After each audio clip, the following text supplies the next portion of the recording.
hideous creature! Hey guys, Idiocy here with another game review. This is a Mundo top game from Silver 3.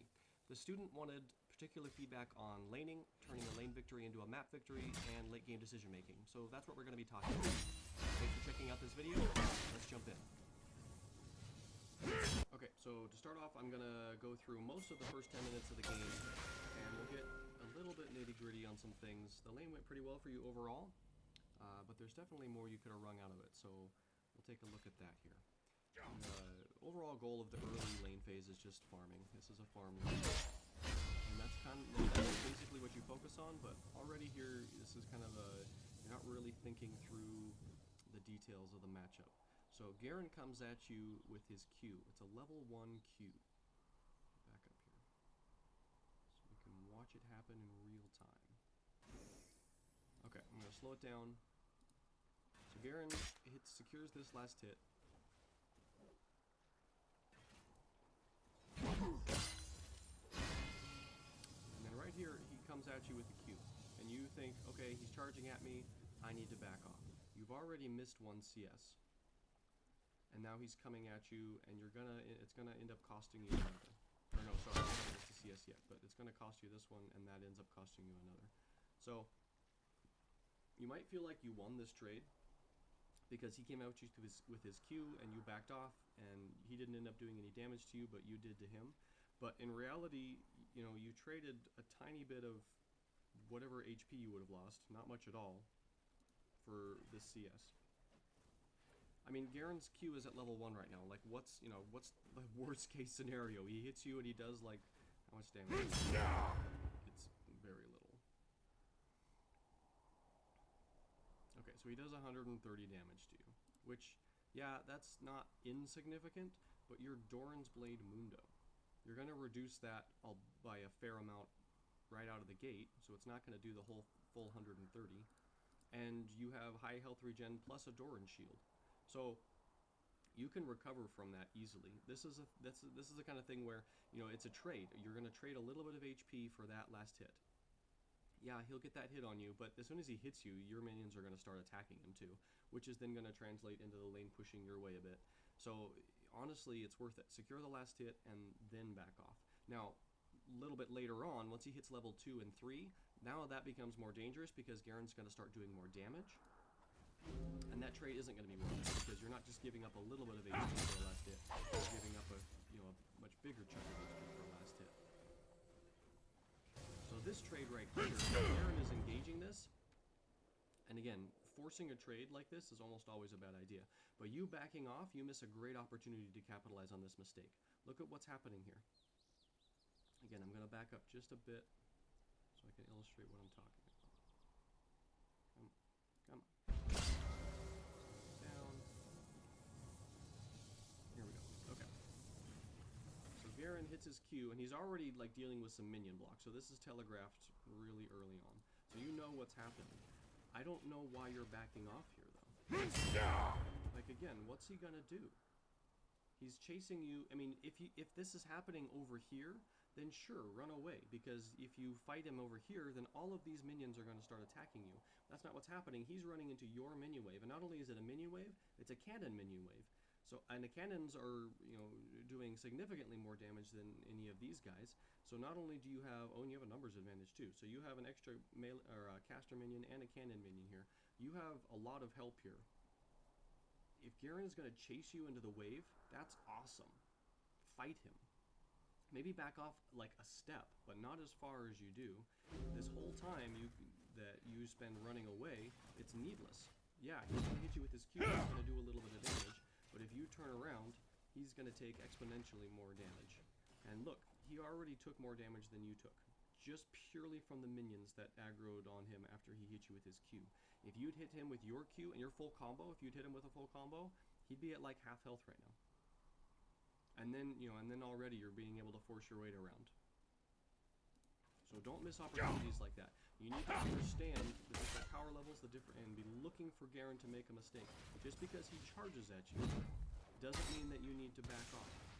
Often, especially when you're playing a tank like Mundo, often that represents the opportunity to punish a mistake. Now, if Garen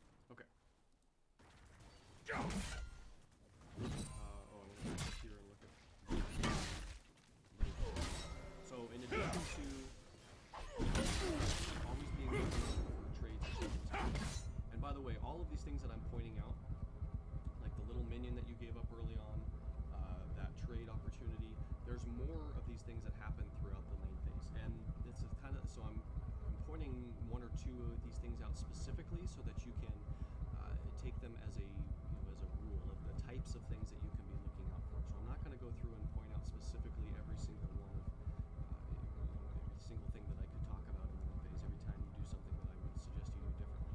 I'm just going to point out an example, and I want you to take that and look for that type of thing happening in your play so you can keep correcting it. So here's another thing. You always want to be looking for opportunities to force your opponent to make a choice. So right now, it's pretty easy to read Garen's mind. In the next couple of seconds here, he's going to want to take this cannon minion. People want to last hit anyway, and cannon minions especially. They'll often take bigger risks to secure a cannon minion. So you know that that's what he wants to do. It's being targeted, so it's going to come low, and he's auto-attacking it. So all this whole time, you know that this is what he's doing. He's going to last hit this cannon minion. And you don't have anything right now that you need to last hit. There's nothing that you need to be doing that's distracting you from being able to go up and mess with him. So why aren't you messing with him? Like, walk up to the dude. Then he has to make a choice. Walk up to him and start, and even if you don't actually go all into bullying him and start drawing minion aggro, at least walk up to him. At least make him think about it. Walk up here and if you can get in range to use your Q, all the better, because minions don't care if you use your Q because it's not an auto attack. Flip on your W maybe, hit your Q, and bother him. Then he has to make a choice. Does he secure the cannon minion and take free damage, or does he lose the cannon minion to respond to your trade? If he responds to your trade, then that's all right. He's missed that big Christmas present of a minion there. If he takes the last hit, so be it. He's going to get free damage. That's the kind of, and if you're really savvy, and especially this is easier on a ranged champion, but if you're really savvy, you can actually wait for his auto attack frame to start. The animation will play, his sword will raise, and that's when you know, okay, he's locked into that. Because as soon as an animation starts like that, he can possibly cancel it, but he's on cooldown now. As soon as that goes all the way through, essentially his auto attack is on cooldown, and he can't respond to you for however long his attack speed is. So it's going to be a little more than a second right now that you'll have a free window that he won't be able to do anything unless he pops his Q or something. But he has limited options to respond. So get up there and mess with him. Don't let him have this for free. Make him pay for this. These are your minions. Make him pay for them. Okay, speed up.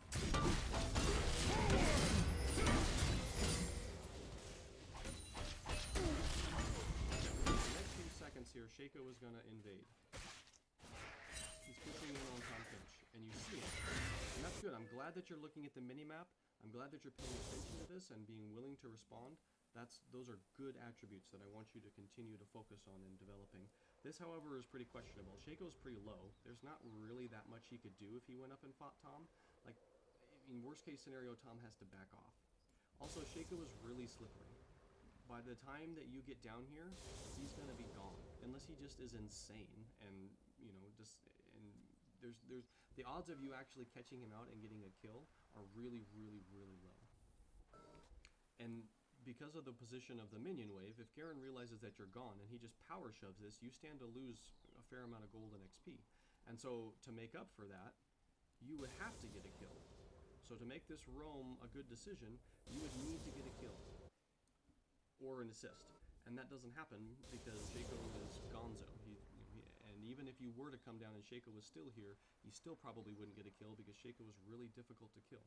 Now, there's still some defensive reasons for roaming. Maybe you personally don't get an advantage, but you stop Tom from getting stomped on or something, and that can be worth it. But you can, again, a quick glance at the situation kind of tells you that that's not really likely to happen either. Tom's actually doing fine. He's got enough health to be okay. Yasuo is much closer able to respond anyway. Okay, so now you're back in lane. You're securing your last hits. Garen is here sitting on a ward. And you're obviously keeping an eye on him. Okay, and Tom kind of comes in and hits him with his top. So, and at that point then you start to roam down. And I don't know why you do this. Like, what's going to happen here?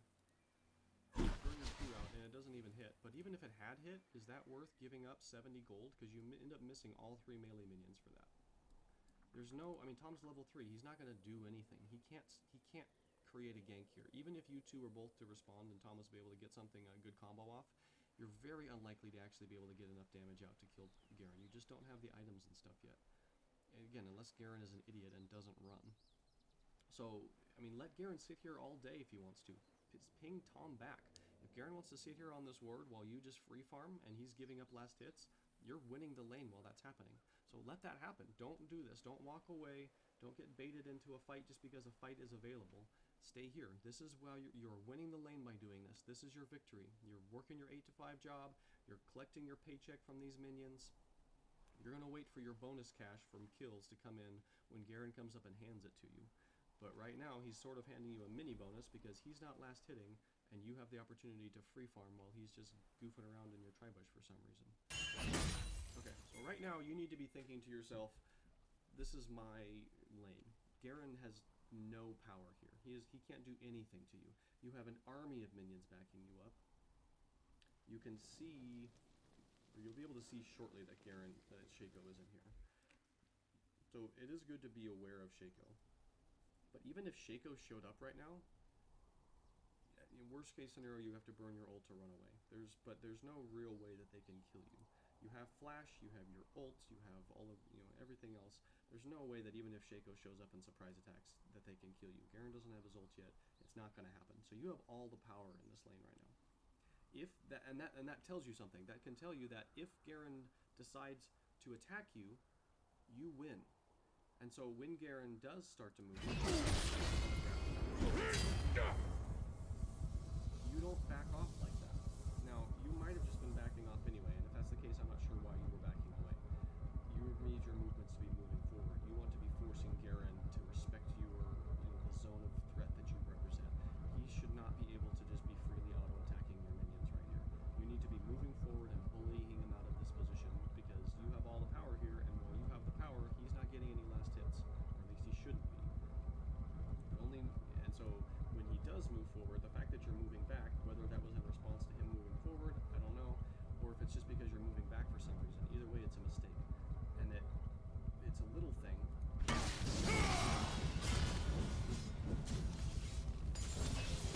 But it ends up costing you your flash. So either you would have thrown Garen out earlier and he would have missed all those last hits, because he does follow you clearly and attack you there. You're able to hit him with Q, hit him with Q, hit him with Q, and you're doing damage to him. Here, you make a mistake by burning your flash, I think. I haven't run the math or done it 100% certain. I'm pretty sure if you would just followed him on your turret, you would have killed him.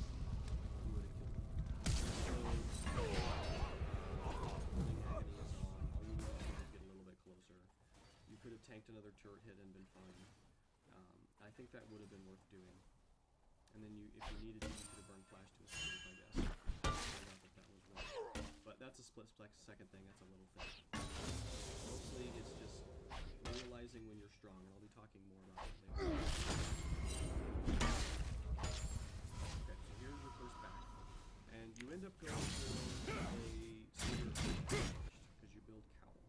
Spirit Visage is obviously a really great item on Mundo. It boosts his health regen and gives you a lot of other sweet stats. But it's not going to do anything for you really versus Garen. It has some magic damage, and so it's not completely wasted. And yeah, eventually you're going to want to start building our magic resist because you've got a Syndra and you've got a Brand, and well, I guess that's about it. Shaco does some magic damage, but he's building AD. So you've got a couple of AP threats on their team, but right now you're mostly worried about Garen, and these AP threats aren't putting out a lot of damage yet, and so prioritizing MR right now is questionable. Sunfire Cape is probably going to be your better bet as a first build on Mundo most of the time. It would do a lot more work for you in controlling this lane and keeping Garen on his back foot and winning fights against Garen too. Spirit Cowl isn't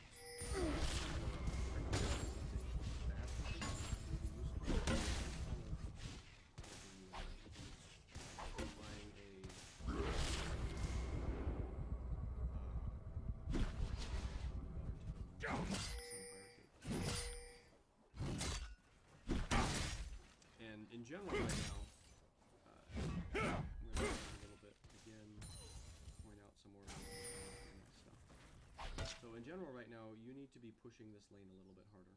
So you can look at the numbers that are coming together here. He has a pretty significant minion advantage over you, especially with the cannon. So this is going to push there pretty quickly. And I'm assuming maybe that you're asking Tom to come in and gank for you, and so you don't want to push the lane. And if that's the case, then that makes sense, but you're still not doing this correctly. You let him shove the wave into your turret. And then even if Tom does come in to gank, you can't leave to go help him gank, because you're going to miss all these minions. Unless you have a 100% for sure secured kill, you're going to be giving up way more than you gain by joining in and helping with the gank. You need to make sure that this wave does not crash into your turret. And again, this is kind of a problem that happens throughout the game, throughout laning phase in particular. It's happened a few times already. But Garen is able to shove the wave into your turret, and that costs you CS. You need to be trimming this wave so that it isn't pushing quite so fast. Kill the cannon. Try to keep his wave from getting any stronger than having a 2 or 3 minion advantage. So trim it down, trim these casters and leave maybe 2 or 3 melee minions alive and kill the cannon. So you have 2 or 3 melee minions. Those will sit there, or two, in this case you have 3 minions left. So you want 1, 2, 3 melees, and then maybe leave these 2 casters alive. He has a 2 minion advantage. Kill this one and kill these 3. Or kill these 2 in this one, so he has a 3 minion advantage. But don't let him have however many minion advantage he has right now, because that's just going to build and it's going to crash in your turret, and it's all the more difficult to farm and control the wave and keep Garen on his back foot. Try to avoid letting him do if you can. Sometimes you let him do because your opponent has so much power, or because you're behind and you just have to take what you can get. When you're in complete control of this lane, you still have all the power that Garen should be able to force the wave into your turret. Keep it trimmed. And that's how you freeze a lane, by the way, is by keeping his minions about 2 minions stronger than yours. So at any point, if you're wanting the lane to freeze, keep it trimmed so that he has a 2 or 3 minion advantage. So in this case, let him kill this one, and now start killing minions at the same rate that he is. This one, make sure that one does. Now he has a 3 minion advantage. These 3 plus the new wave. Okay, jumping back in here. So at this point, Red this is team's when turret you're has going been to start destroyed. to roam. You're way, way, way ahead. You have a huge lead. You're by far the strongest member of your team right now. Every other lane is going even at best.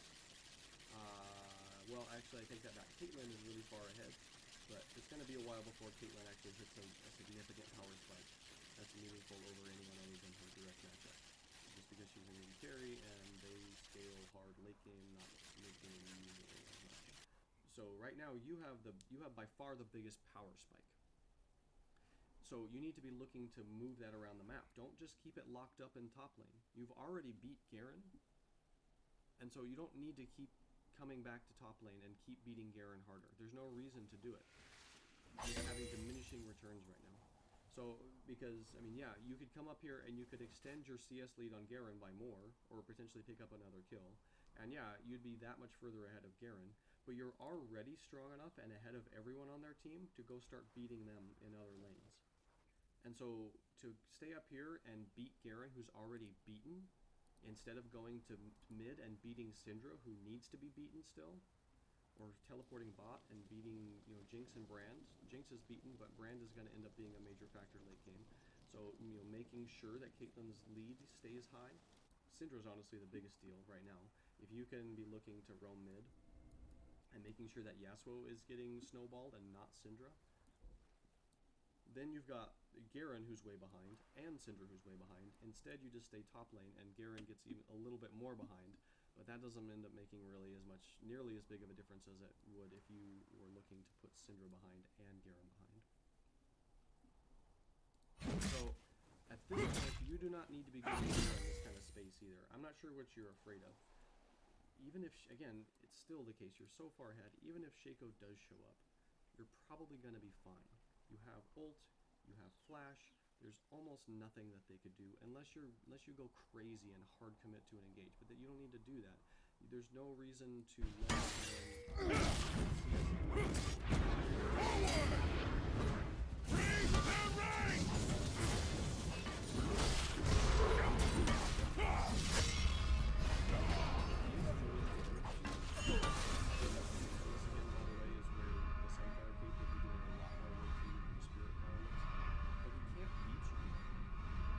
So if he decides to come in and try to fight you, so okay, let's go back in.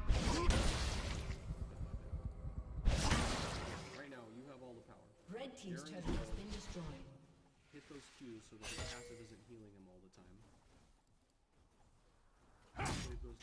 Why are you letting him have this CS? Why are you backing off? There's no reason to let him have this. You want to go up and auto attack him or hit him with your Q or something to keep his passive from kicking in and to keep him from getting those last hits. You are so much stronger than him. He should not be getting farm like this. You're giving it to him for free. It's his own. Then you come in and you grab the CS, which is good.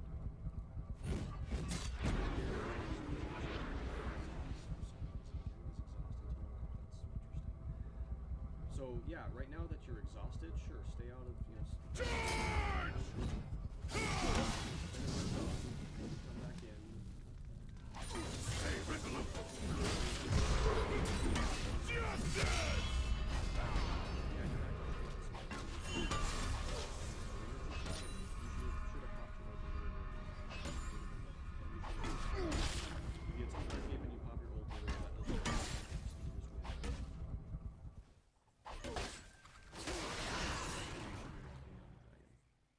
Should have been walking down the dragon. If you were here right now, then you would be in a great position to turn this fight around for your team.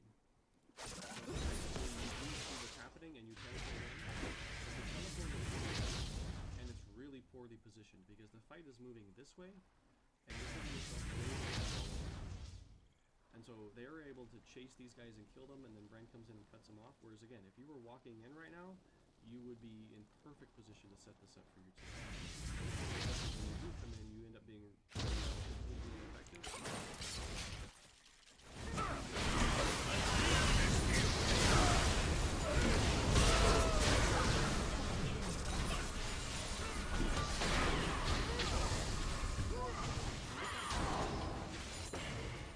Red team's turret has been destroyed. With a lot of things, and it's you are so strong. So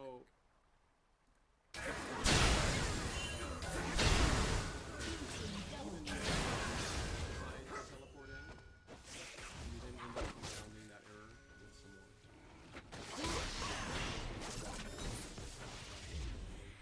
Then once you do this and you see the fights going this way,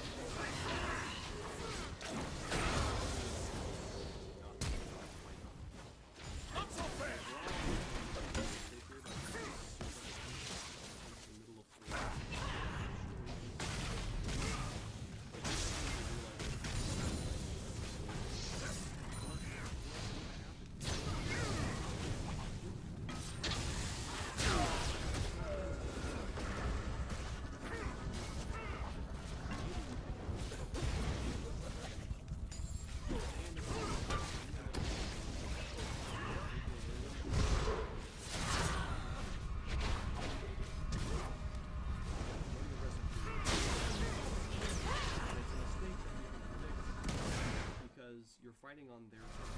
They're running away from you and you're chasing them, and that allows them to set the fight up. Unless you're really ahead and you really can't stop and turn, you're letting them set the fight up. You're chasing them into their territory. Here's their turret.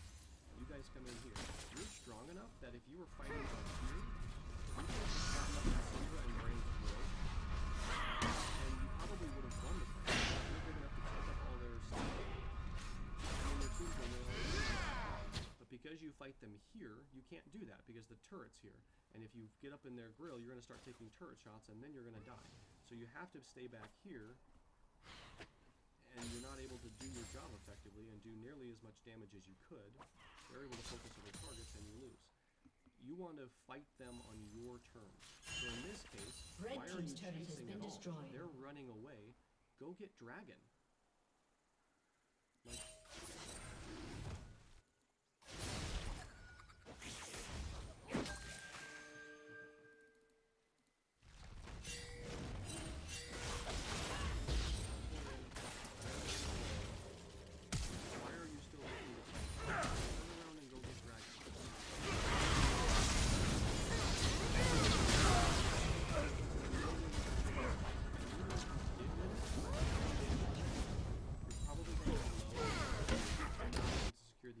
that you were fighting over in the first place. So you, kind of a Double kill. because neither team is able to secure dragons. Positioned. Why wouldn't you, instead of chasing you, just turn around and go get the dragon? You know what's going to happen then?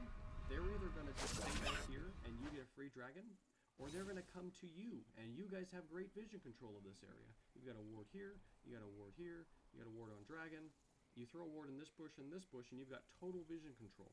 If they come and chase and turn around and chase you, now the fight's on your terms, and the same thing that was happening to you here would happen to them in here, because you have control of this area.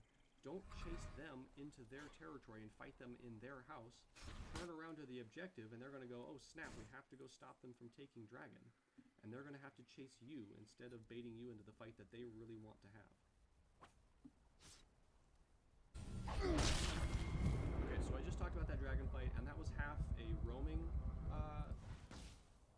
problem, because you should have roamed down way sooner and seen it developing and come down to throw your weight around rather than being top lane. And it was a decision-making thing. You picked a poor fight, and it wasn't just you, I realized, but you were there too. You picked a poor fight, and you didn't focus on the objective. So we're going to transition more into right now. Red team's turret has been destroyed. Already won. There's nothing these guys can do to stop them. And if you come down, Blue team's turret has been destroyed. because that you're not strong enough individually, because there's nobody to back you up. Like, yeah, you could wander into these guys and they probably can't kill you yet, but it's just Braum and Tom. They can't like follow up with a bunch of damage and make sure that you die. Your carries are dead. So you coming back here is kind of meaningless. You can't really stop them from taking another turret anyway. And regardless of that, they don't end up pushing. So this would have been the time to keep shoving. Because worst case scenario, they take this turret, which you couldn't have stopped anyway, and then you take this turret. Or, as ends up happening, they chase through the jungle, and then they just decide to recall randomly, and you get this turret, and all of a sudden, yeah, they want to fight and took a turret, but you took 2 turrets, and that's honestly a net victory for your team. So you gotta be a little bit faster at reading those kinds of situations. Not only, is something else happening on the map that I need to be paying attention to, which is good, and you are. I realize that you're seeing that, so that's important. But then you got to ask yourself, what is the most effective, impactful thing that I can do in response to this? So you see the fight happening. What is the most effective thing to do?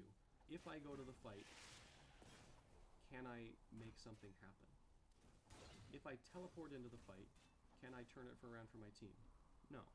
If I recall and walk to the turret, can I save the turret? Maybe, but probably not. They have all of the tools they need to take this turret. So you going back is kind of meaningless. You can't win the fight for your team because it's already lost and you can't save the turret. So why not keep pushing? So in that case, going there, I can't really have any impact there. Best case scenario, I kind of slow them down from taking whatever objective they want to. So instead, I'm going to make sure that at least we go even in objectives. I'm going to take this turret. And if they screw up and don't take that turret, then we're going to have a turret advantage. Okay, jumping forward a little bit more, we have another team fight here, and your team fight decision making kind of is getting more. So that first one you didn't really realize it was stronger, and so you waited a long time for the fight. Now this has kind of been a standoff for a little while. You're dancing around again. For the reason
team fight is already over, and she's leading you out of the fight.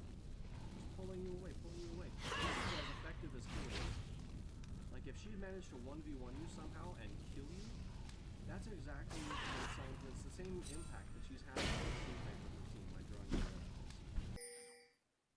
Okay, so your biggest issue this game was not recognizing how strong you were overall. You waited a really long time to actually join the bigger game. You need to start forcing your way around the map sooner. Your laning phase could be a lot more assertive and intelligent. You could be looking for more opportunities to zone Garen out, and you can improve your warding. Blue team's turret has been destroyed. And then later game, some poor decision making in team fights is what ends up costing you the game. That Baron fight was the last straw, but there was really no reason for the game to ever get that close in the first place. So look to roam more, look to throw your weight around, don't lock your lead up in the top lane, impact the game sooner, and watch your win rate go up. Thanks for the opportunity to take a look at this game. I really appreciate it. Best of luck. Blue team double kill. Red team's turret.